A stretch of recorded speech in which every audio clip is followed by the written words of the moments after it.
Would you like to do an abundance of mortal wounds to your opponent's armies? Then this is the video for you.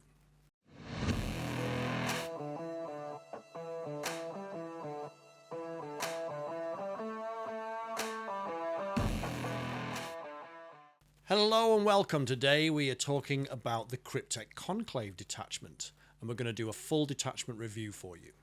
In this video we'll run down the detachment rule and what units it benefits the most. We'll also look at all the enhancements and the stratagems. Because of the nature of this detachment, we're also going to look at some of the cool combos that you can do. You can really stack some buffs both for defense and for damage output.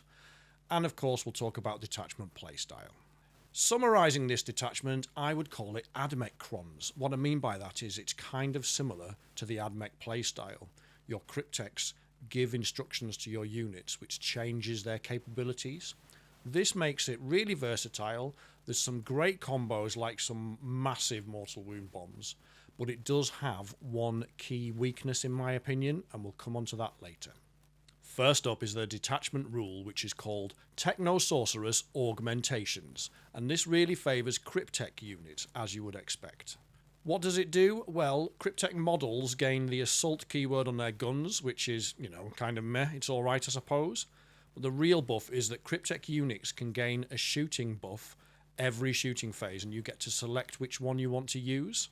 So when the unit is selected to shoot, you can choose one of the following: Anti-Infantry 3+, Anti-Mounted 4+, Assault, Heavy, or Ignores Cover. So you can see there is quite a lot of versatility there. In terms of who benefits, obviously Cryptek keyword units. However, you can benefit non-Cryptek units via a stratagem. There'll be more on that later. Also, Amentar. Now, while he's not a Cryptek, obviously, he provides additional buffs which will layer on with the buffs available in the Conclave detachment, so he is definitely something to consider. As you would expect, we've got 4 enhancements: Quantum Abacus, Atomic Disintegrators, the Gauntlet of Compression, and Graphitic Bolus. Now, these points might have changed by the time you watch this video because we are due a balanced data slate. I'm hoping not, because I don't think they should, but if that has happened, I'll put a note in the description. So we'll start with Quantum Abacus. This is 15 points. You can put it on any Necron character, but obviously not an epic hero. What it does is, when the bearer's unit is a target of a stratagem, you roll a d6, and on a 4+, you gain 1 CP. However, if the unit is on an objective, that goes off on a 3+. This is ideal on the warrior brick because the brick stands on mid-board objectives and it's usually a good target for strats, so it's going to benefit the most. Next up is Atomic Disintegrators, and this is only 10 points. It's only for Cryptek models, and how it works is, in the shooting phase, the unit can select a different augmentation. There's one of 2 here. You can choose Anti-Vehicle 5+, or Anti-Monster 5+, and this is great for punching up. There is not any embedded ability to do this within the detachment rule, so this enables one unit to be able to target those bigger things in your opponent's army. The third one, Gauntlet of Compression, is 20 points. This is any Necrons character model. It gives plus 6 inches to that unit's ranged weapons, so to the bearer's unit's ranged weapons. You can see I put a Locust Lord on the screen because I think that's probably going to be where you want to use it. I mean, you can get 21-inch rapid fire on your Locust Heavy Destroyers, or 42 inches at full range. You're also getting 18-inch on your Gauss Reapers, which is pretty interesting. And for a bit of fun, why not put it on a Hex Mark? 24 inches is pretty funny.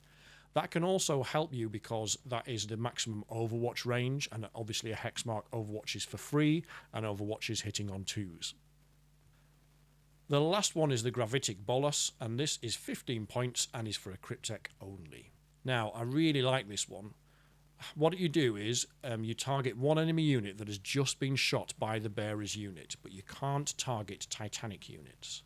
And that unit, that enemy unit, is then pinned until your next turn. And as we know now, pinned means it gets -2 to its movement and -2 to any charge roll, so it can really slow down an enemy assault unit. Moving on to the stratagems, there is 6 as you would expect. 2 of them benefit pretty much all Necron units, while the other 4 benefit Cryptek units only. First up is molecular targeting. This is 1 CP. You use it in your shooting or fight phase, and the target can be any Necron unit. That unit then ignores modifiers to its weapon skill, ballistic skill, and hit roll. And if it's got the Cryptek keyword, that unit also ignores wound roll modifiers. This is brilliant in certain situations. So, for example, I'm thinking facing Death Guard in particular, being able to ignore all those nasty modifiers would be quite powerful. Following that is Micro Scarab Swarm, which is 1 CP. Your target is a Cryptek infantry unit, and you're using this in your opponent's shooting or fight phase. This stratagem gives the target a 5-up invulnerable save, but if it's immortals, they get a 4-up invulnerable save. And this is a really, really powerful durability buff. It's going to be used again on the warrior brick, but also if you're running immortals, very, very useful. The third strat is called Animus Curse, and again, I really like this one. It's 1 CP, and you use it immediately after an enemy unit has destroyed a friendly Cryptek model. How it works is, for the rest of the battle, all your friendly Necron units can reroll hits against that unit. This is brilliant because one of the ways that your opponents often like to deal with Necrons is by sniping out our characters. They use precision to attack our characters to remove their buffs from those units. So this is a real precision deterrent. And also I think you can use a Psychomancer as bait, pop a lone Psychomancer out, get your opponent to shoot it with, I don't know, a Dreadnought or a Repulsor Executioner, and then for the rest of the game, your entire army gets rerolls against that unit. Following that one is Synergistic Empowerment. This is 1 CP, you're using it in your shooting phase, and the target is 1 unit within 12 inches of a Cryptek unit. And this is the pick of the litter. The reason for that is the target unit gains the Cryptek keyword for the rest of the shooting phase, and this is fantastic for delivering mortal wound bombs. We're going to come onto that in the combo section, but remember this stratagem, you are going to want to use it. Another one I do like is Untapped Power. This is 1 CP, and you're using it in your shooting phase. The target is a friendly Cryptek unit, and that unit gets to select an additional Techno-Sorcerous augmentation. So instead of just having 1, you can have 2. Now, given that you're probably taking the anti-infantry 3+ already, or the anti-mounted 4+, you could also then give the unit heavy, so if it stayed still, it gets +1 to hit. You could use it. You could use assault on your warriors to get them a bit closer to the target. And warriors are probably a good use for this stratagem. Also wraiths if you're running them. The final stratagem is called Potentiality Siphon, and this is really powerful. It's 1 CP, and you use it in your opponent's command phase. And the target is 1 Necrons unit from your army that is within range of 1 or more objective markers. How it works is that it triggers reanimation protocols for that unit. And if it's a Cryptek unit, it gets +1 to the number of wounds restored. Why is this so powerful? Well, it is huge for flipping objectives. So remember, you're using it in your opponent's command phase when normally they would score their primary points. If you can use this to get extra OC onto an objective and deny them some primary, that can win you a game. So that's the strats pretty much covered. Let's have a look at the combos, and I have picked out 3 that I think are worth considering here. The first one is Big Game Hunter, the second is Infantry Shredder, and also Mounted Mortal Wound Bombs. So for Big Game Hunter, we're talking about using a high volume of shots to take down vehicles and monsters. And we're using the enhancement here that gives a big brick of warriors, anti-vehicle 5+ or anti-monster 5+. Here's how it breaks down if we have 20 warriors with the Gauss Reaper.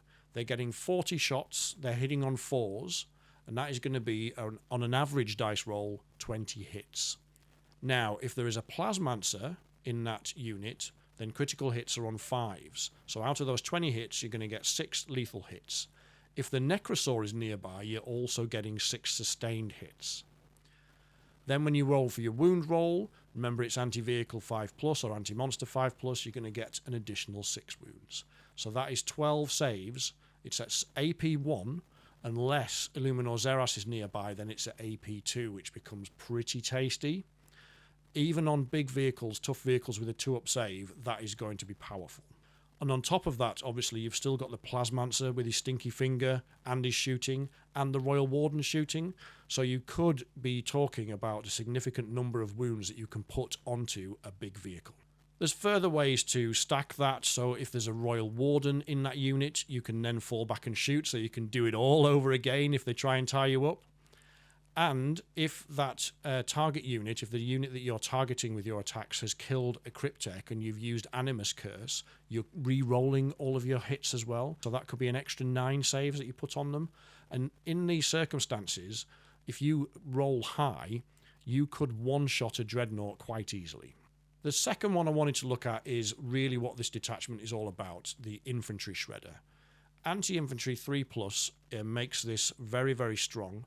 But there are ways to combo that with the Dev Wounds keyword, so that when you roll to wound, if you get a 3+, it is automatically a devastating wound. And the way to do that is to look in your codex for datasheets that have particle weapons. 2 that have been talked about by other content creators are Wraiths and Triarch Praetorians. They both have the particle caster, which gives each model 3 shots each. It also has the pistol keyword, which is very handy because you can shoot into combat. It's kind of okay, but I mean, I don't really want to invest the points in 10 Triarch Praetorians with particle casters. It's 180 points for 10. That to me seems quite expensive. And also, unless you've been a Necron collector for quite some time, or you're an obsessive collector like me, nobody owns Triarch Praetorians with this loadout. They've all built them with the Rod of the Covenant instead. I've only got 10 of these, and they're still not even painted. So from both a time and money investment perspective, I'm not sure that you want to be pursuing this. Particle caster Triarch Praetorians are only really good in this detachment. You could make an argument for them in Obeisance Phalanx, but I don't think so. Now, they might be good next edition, we just don't know, and that's only around the corner. But I'm just not sure this is a good investment. I don't think you should be going out and buying 10 Triarch Praetorians to build them this way just yet. What you could do is, if you've already built some Lichguard or Praetorians with the rods, you can use the spare bits and kit bash some warriors to turn them into Triarch Praetorians with particle casters. That would be a cheap way to do it. That aside, while I do like Wraiths, I think the best pound-for-pound way to use this Mortal Wound Bomb is Tomb Blades.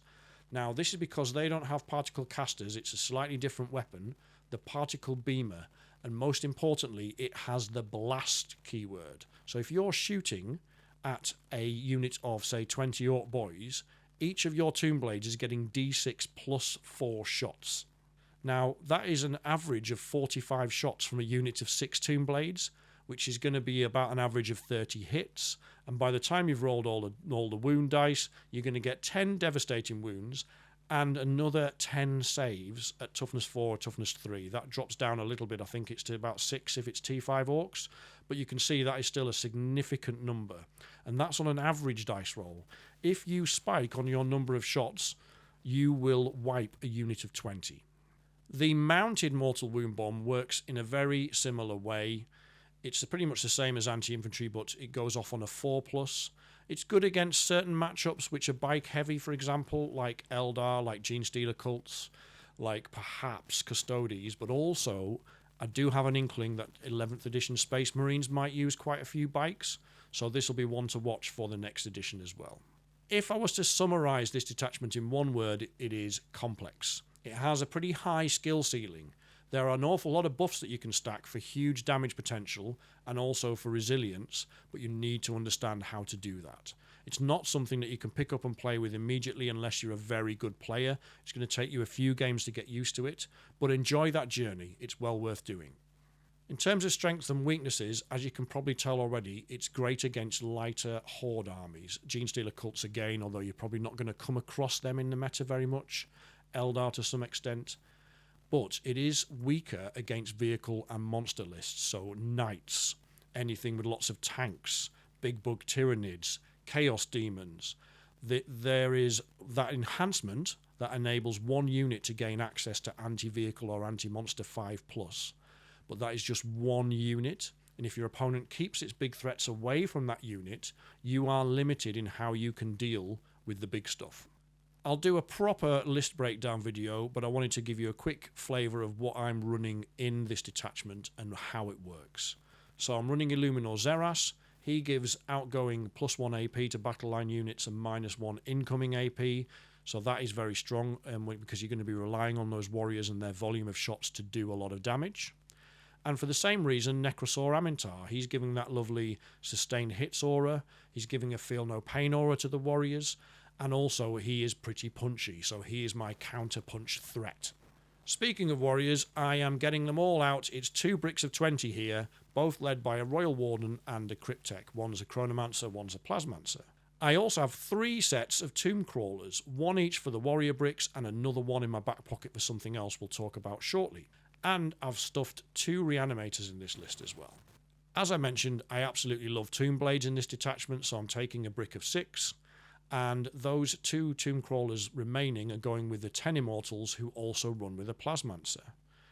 In addition, I have managed to squeeze in a Doomsday Arc. I don't think 1 is often enough.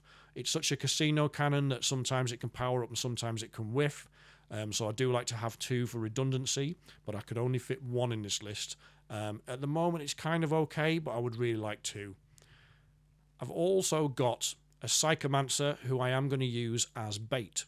So he's going to sit in the mid-board area chucking out some battle shock tests, and then I'm going to try and use him to bait my opponent to kill him with one of his big units, so that then I can use that stratagem to get rerolls to hit against his unit for the rest of the game. I've also got 3 Ophidians in there for some scoring and some uppy downy. I haven't got any wraiths because I just couldn't fit them in. I do like this list with the double warrior brick. If you don't want to run double warriors, you could run double wraiths or 1 of each. If you like the look of this detachment but you are missing some of the models and you are based in the UK, please go and buy them from Loaded Dice. It's an award-winning local gaming store. They've got a great website, some fantastic discounts on Necron products, and there is an affiliate link in the comments. Please use that to support the channel. Also, if you are based outside of the UK and you know of a similar gaming store that would like to give me an affiliate link so that you can use that, please do put me in touch. I think this detachment has got an enormous amount of depth. I am really intrigued to get playing this as much as I can because I want to see exactly how far I can take it. It's not the most popular out of the new detachments, obviously Pantheon of Woe for good reason, but by the time you watch this that will probably have been nerfed. And Cursed Legion is also a lot of fun. But this one, I do think if you are a bit more of a cerebral player, or if you want an excuse just to put loads of warriors on the table, this is definitely worth a try. Let me know in the comments if I've missed anything. If you use this in different ways, please share that with us so that we can share that with the wider Necron community. We all grow when we all learn together.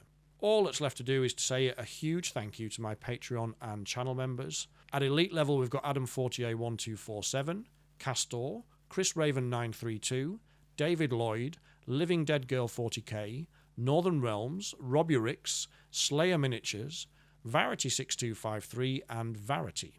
New at leader level is High Peanut 9784. High Peanut is an active member of our Discord. I'll put a link to that in the description. Come and join us, it's free. He joins Colin Nichol, Stainsby Kingsby, David Pooley, and Stephen Ramsey. Thank you guys.